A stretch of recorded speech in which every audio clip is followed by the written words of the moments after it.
First, I'd like to say hi, Tron. Hi, Ronnie. I love you guys. I miss you. Kyle, I'm sure I love and miss you too, but I haven't met you yet. So, anyway, second, I'd like to thank my camera guy, Bob. You know, Bob is like my camera guy, everything else guy. And basically, he's an interesting fellow. He leads sort of a lonely life. And I said, "Do you have a girlfriend, wife?" No, no. Like, why? He thinks the first part about meeting a girl is to stare her down. So we're talking about that. He might actually land a day or two. Anyway, what we're going to do today, we got a JS35 John Deere self-propelled electric starting mower that the gentleman did not check his oil for 3 years. So it's a pretty new, good machine. Should last a lifetime, but he locked the engine up with no oil in it. Even a brand new mower uses a little oil. You have to check it before each use when it's cold and level where you see the oil. So if the oil is between the two holes or whatever yours looks like, then you would add about a coffee cup, because when these engines are completely empty, they take 16 ounces or to 20 of oil. So if you put a bunch in it, you're going to be over full and cause a bunch of other problems. So anyway, on this video, what we're going to do is go over all of the main systems. You know, people, they look on YouTube and want to see how to fix their mowers. I've looked at quite a few of them. The guys are using power tools most of the time, or there's someone that shouldn't be working on mowers. The guys who actually know what they're doing, I've noticed when they're in the critical part, their hands are obscuring what you need to see anyway. So on this one, we're going to go through an overview of the mower and how everything functions and why at a pretty fundamental level. It's very easy. And then if you keep watching my channel, Life with Ralph, I'm going to do each specific model as I run across them. And you will be able to find your mower and fix that mower exactly. So the other thing, I'm sure whatever you do, male or female, whatever, you're very good at it. You're an accountant, you're a lawyer, whatever you are. You're wonderful. You know, hopefully nothing's a mystery about your job. It's the same as these. It's a mystery. You don't. You're jumping into it maybe for the first time. It's something you can do. It's not difficult. Just remove the thought that it's difficult. Everything is easy if you know what you're doing. You're about to know what you're doing. And if you need specific, I'm going to do 0 turns, rider mowers, push mowers, and where I cover kind of every type of system, which you can find your model and look at that one in time. So basically, this is just getting set up. So if you will subscribe to my channel, and we're going to do a Patreon, wherever that is. I don't know. That's Bob's venue. And it's where I can get this going good and, you know, maybe toss me a few bones, you know. Really appreciate it. So anyway, now we're starting. Of course, people say, hey, can you work on a Flarford Nugan or some fancy Swiss mower or whatever, you know. Everything in this reality has to follow the physical principles governing this universe. At least where this is concerned. If you get at a quantum level, of course, you're talking superposition, whatever. Yeah, that's a different ball game. But it's extremely easy. It's all logical. Form follows function. If you take some apart, don't force anything. It's made to come apart. You'll see very, very easy. Don't force anything. If you get lost, just look at what's functioning. You'll see how to do it. Don't get all panty and sweaty. Just take a breath, look at it and do what needs to be done. So now we're going to look. I haven't done anything to this mower. And the problem is, of course, no oil in it. So the piston is seized in the cylinder. So boom, it won't come out. It's junk. So we'll see how other maintenance went. On my other videos, I'm going to show you how to take apart with hand tools instead of power tools, and I'll tell you what you need to buy. It's very simple amount. So here we got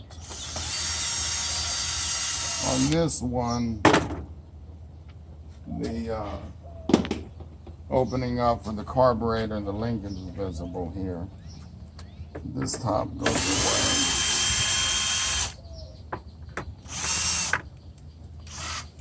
This basically just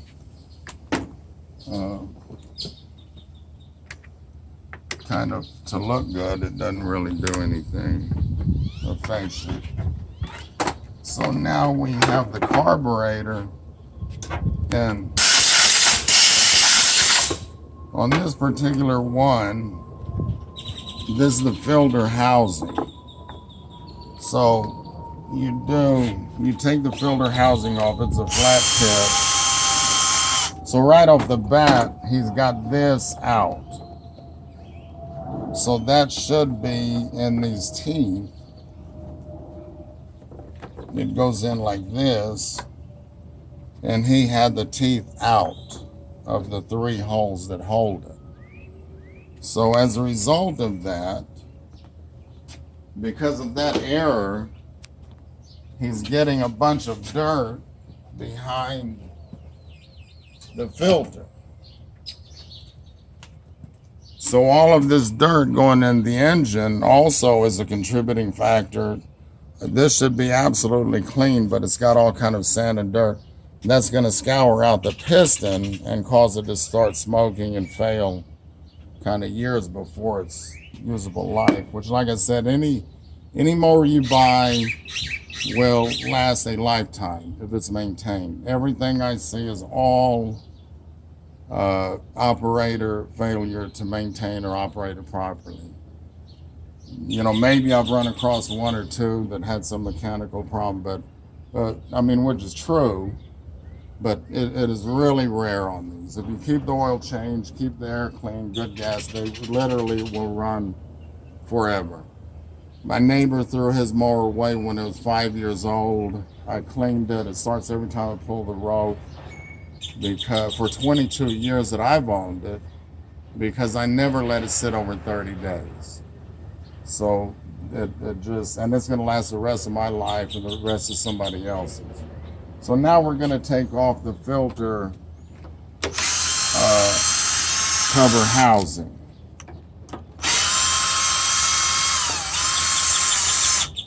And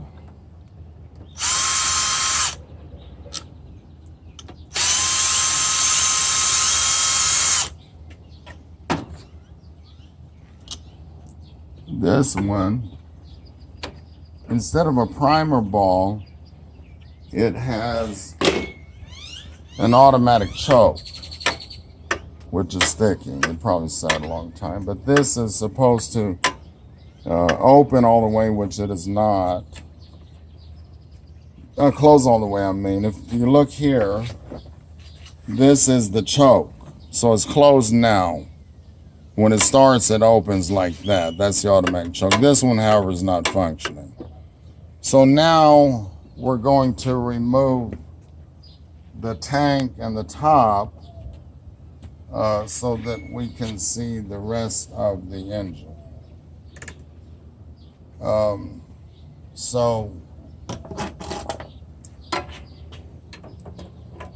Yeah, someone's taking this apart before. That is in the wrong place.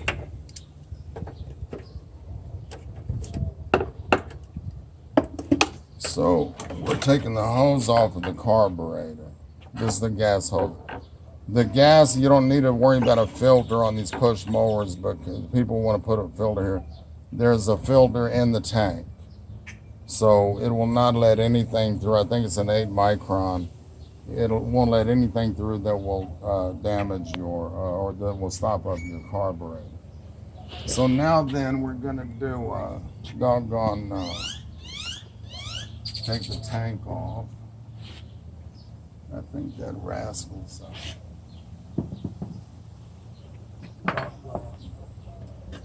I normally wouldn't take this off, but because I want to show the function of everything, we're gonna do that. Standard tools and metric. The Japanese are all metric. So that bottom mounting bolt comes out. It has a little plastic spacer in there as well. And then now we do the whatever this is, 5/16 for the top. So these three come out. It's a mount for the tank.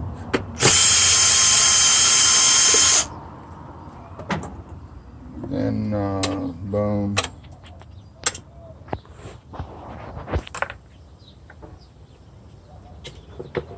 So now this will just come out. So I'm just going to cut this rope because it is actually, maybe not. Save this, I can use it. So off this comes. Rascal. So off comes the tank and the housing cover. Then there's one more 5/16 holding your oil dipstick in. And here we go.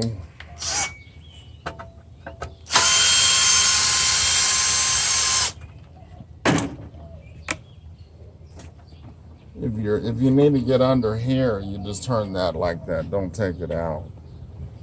Now then we go to the 3/8 again. And take these off.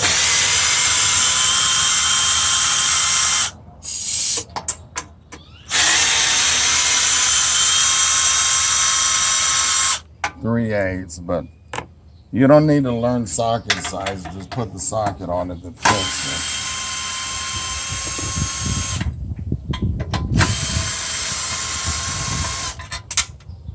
it. So now, off comes the housing, or the top cover recoil starter housing. And the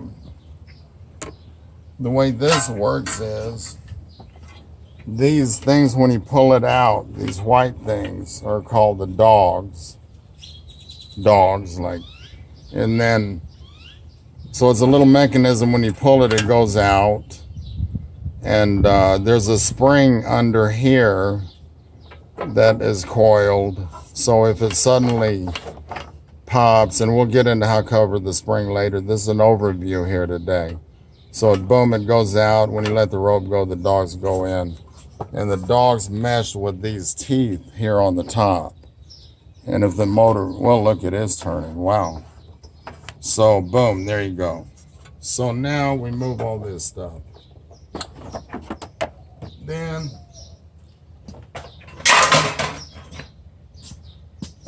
here, the way this functions, this particular style, if you have a primer ball, when you push it, it forces air in a little hole that pressurizes the tank and pops a little gas out. But since this one doesn't have it, what this has is this spring holds the choke back. So it starts, and the fan on the engine will turn this enough to blow it out about that far. but it still runs a little bit crummy. Then this is the choke pull off. So it starts, it's partially open. The muffler heats this spring. When something gets hot, it expands. So the spring expands and pushes the choke all the way off. So if you have a problem where your mower's not starting, take the cover, and if it's an automatic choke, look and see if your choke is open. If it is, there's something wrong with this. It'll never start that way until you get that to close, or spray some carb cleaner in there and it'll probably start up. Mow the grass and fix this later. So now, this particular style has a little, oh, this one does have a, okay. It has the flywheel here. Here, let me move this out of the way where you see. Now, so now we see how the choke works on the carburetor. So we're going to take this automatic choke arm off. It's a 1/4 inch. When you're tightening, be very careful. If you break that, you'll be buying a new carburetor. So now away that goes. And so when you start the engine, you have the gas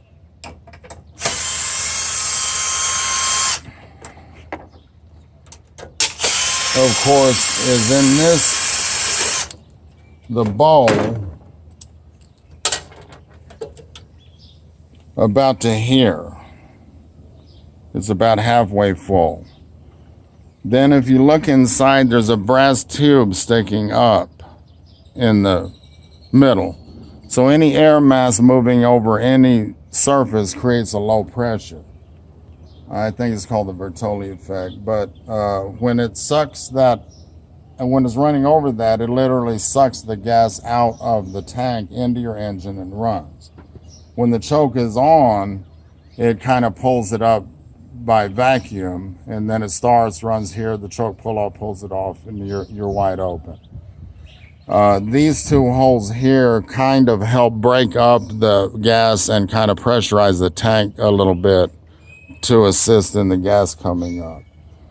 Now, how the carburetor itself specifically functions is these are extremely simple. They get into some more complicated ones.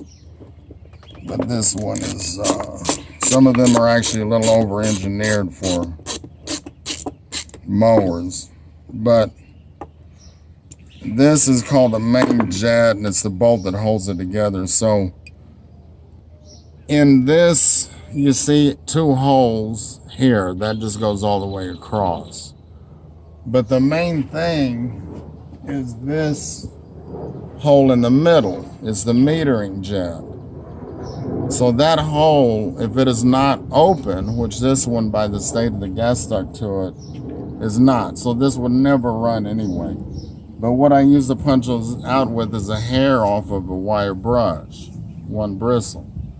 So you poke that through. If you were doing this, if you just took that out, cleaned it, shot it out with carburetor cleaner, then this would probably start if it wasn't damaged. So it meters through that hole. It comes in these 2 holes. It goes up that hole. The bolt, this bolt, when the bolt is on, it goes in here, and the gas goes in by that little slot. Then that's when it sucks it up and burns the gas. Then this mechanism here is the float and needle valve. So when it's full, it's closed, if you can see it right here. And then when it goes down there, it's open, and then it stops, open, stops, open, stops. Otherwise, all your gas would run out of the carburetor. There's no way to control it. So here's the needle valve. And when that goes up and down, this goes up and down, opening and closing and then it works against that little rubber. There's a little red rubber piece inside of there that opens and closes against that. So the rubber against the thing makes a watertight fitting. So here I'm using a pick to pull it out. Normally I blow it out. Anyway, that's pretty much it on the carburetor. This is the throttle. Then it goes against the governor, which I'll get to in a minute. And then the needle valve fits against that hole. And it goes in one way. There's grooves on the other side. That goes down, and the smooth side goes up to the needle valve. If you put in backwards, it won't seat right. So we got the choke, the fuel. We'll get to the governor, how it regulates the gasoline in a minute. Now then we get to the coil. So you have on this one, or all of them, unless you got a really old one, when you do the thing here, when you pull your handle back to start it, that moves this cable, which opens a switch right here, that this wire goes to your coil. So can you get on the top of this here? If you look here, when you let it go, it hits and touches this little prong. It runs a fire to ground and kills your engine. So if that is not open, your motor's it's not going to start. That's got to be open. And then if you look at this, your Congress passed a law that if you're not holding this down, it's got to stop within so many. So when you let it go, the brake slams on the flywheel and the switch opens. So you let it go, the switch closes, it breaks your flywheel. That's, pretty complicated, but you pay for all that. So now, on the coil, okay, now then moving to the electrical system on this thing. One thing I wanted to mention, if you look right here, that grass and dirt that's stuck, this fan, the cover holds the air and channels it down. There's a hole on top here. So these are blades on here. When this turns, it's blowing air down, which cools this air-cooled engine. So if you have a lot of grass and debris in your yard, you need to get a compressor or blow back in this little hole and keep that cleared, because if enough packs up here, your engine's going to fry. It's going to overheat just every year or so. So the way this electrical system in regards to the spark works, the old type electrical system, when you move a magnet through a piece of metal, which these are magnets embedded in the flywheel, and there's a counterweight over here. So if you move that through a magnet, it creates a voltage. If I swiped a magnet, if I did this and I had a voltmeter, it would measure, there'd be a measurable charge generated.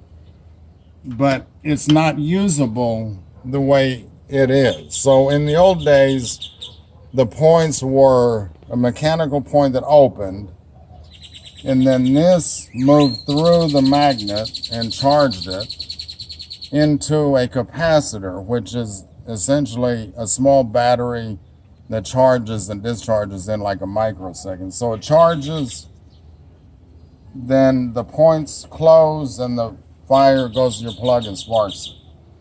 But now it's internal. It's the computer thing, the electronics. So that's done electronically. So when this magnet goes through here, it charges a little capacitor and then discharges into your So if you're not getting a plug, and that fires it. So if you're not getting a spark, you need to replace this. And note this side out. If you put upside down, it will not run. So now then, we're going to move over here. This has an electric starter. This is a little alternator that it has the same thing. The magnet goes through it, creates it creates AC voltage that is rectified to DC, which will charge your battery. Then on this starting system, it's extremely simple. It's got the charging, then the doggone, when you turn the key, that essentially there's no relay circuit in here because it's not that big of a load. So you have a pretty heavy cable coming that you actually put the voltage from your switch to here. It doesn't run a solenoid. Then you also have here some redundant kill things that's getting a little bit more into something else. But anyway, so now we're going to take off the coil. That's a 1/4 inch as well. And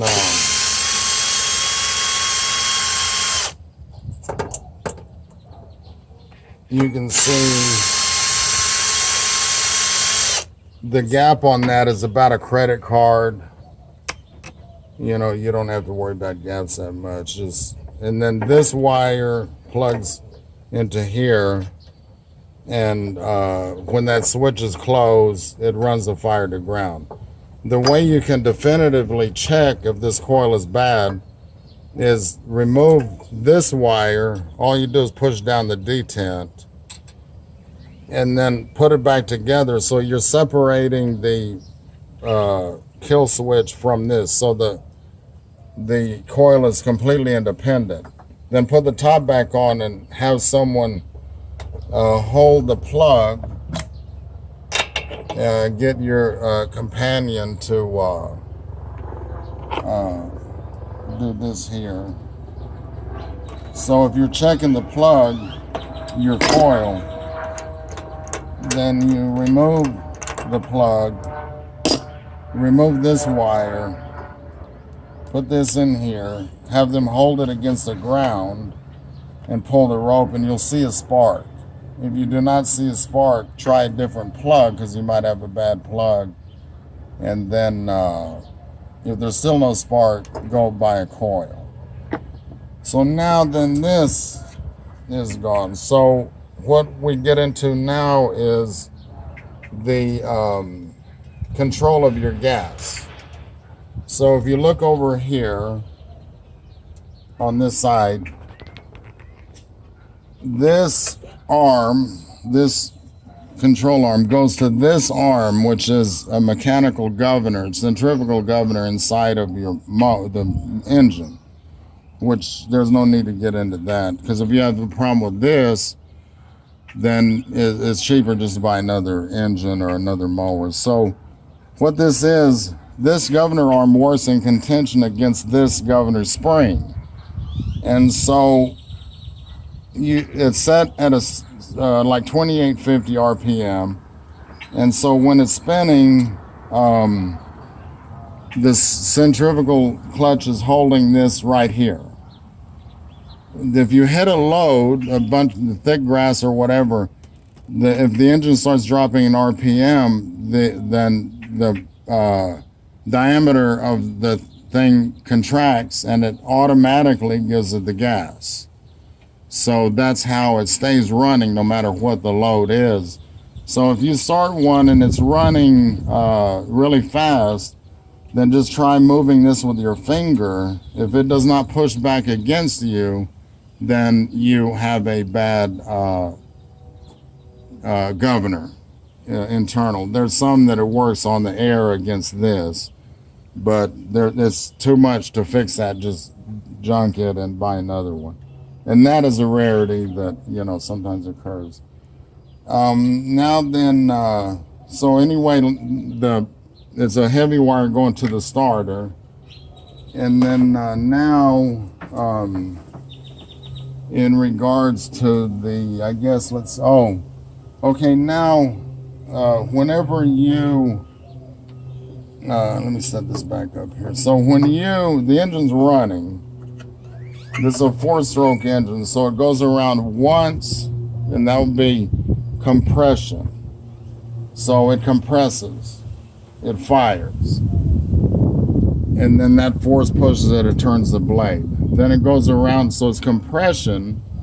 Then the next stroke is exhaust. And then the next, so the piston goes out, it's compression. It goes down, that's the power stroke. Then when it goes, then you have the burn gas in there, the exhaust. Then, so when it goes into compression, the intake valve opens, the one going to the carburetor. Then it goes down. Then it comes up the exhaust stroke, the exhaust opens, it goes out your muffler. Then it goes down the intake, and then compression again. So that's the 4 strokes, so 4-stroke engine. And that's all internal. That's beyond the venue of what I don't even mess with that. I just, if it's a big engine, I send to the shop, or I just tell them buy another mower. And so now then we get to the, underneath the blade. On this one, I'm not going to take it all off, but you have the mechanism here, the blade, of course, that when you take off and remove the blade, the way you do it, I'll show in later videos, but you put a blocker here to where it will stop. Otherwise, you're really having to hold this. It's unpleasant. So you take off the blade. And if you have a type of mower that has the little, they have different setups, teeth, different patterns. When you change the blade, make sure you put it in those teeth and run it down. Don't get off the teeth, you'll mess up the bottom mount. And so then you have under here a pulley and a belt under this cover that runs to your transmission. That on this one, on this one, when you activate the drive, there's a cable. That drive is just a cable running down to here that pulls this up and tightens the belt. This one apparently is not functioning, it's stuck. It's junk anyway, so the belt is on there, but it's not moving for some reason. So that's pretty simple. It just transfers the power via belt to your transmission, and then you tighten the belt, boom, away you go. So then the other important thing with a mower is standing up like this. If you look over here on this Briggs & Stratton, you have, here is the back of the crankcase. So your oil is down here. If you tilt it to the left, you're going to dump the engine and oil into your carburetor, which causes a lot of problems. At the right, I mean. If you tilt it to the left, all your oil is going to run into your muffler, causing a lot of problems. You just put it on a picnic table, stand it up like this, and for 25 years, it's not going to cause any trouble. And if you're going to work on it, put it on a table. I see these guys on their knees working on the mowers. I guess they never heard these new things called tables. But just get it up where you see it. It's nice, comfortable, easy. Don't get all sweaty, panicky, panting and everything. It's easy, logical. Everything functions for a reason.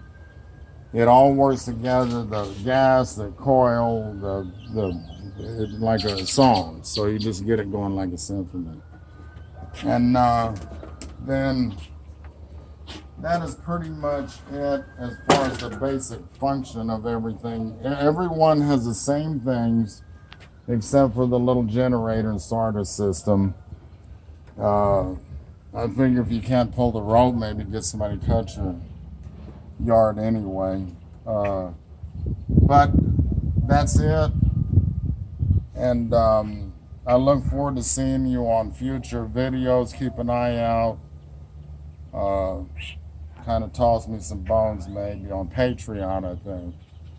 But get this where I can make more of them. Anyway, y'all be good. Happy mowing. Thanks for watching.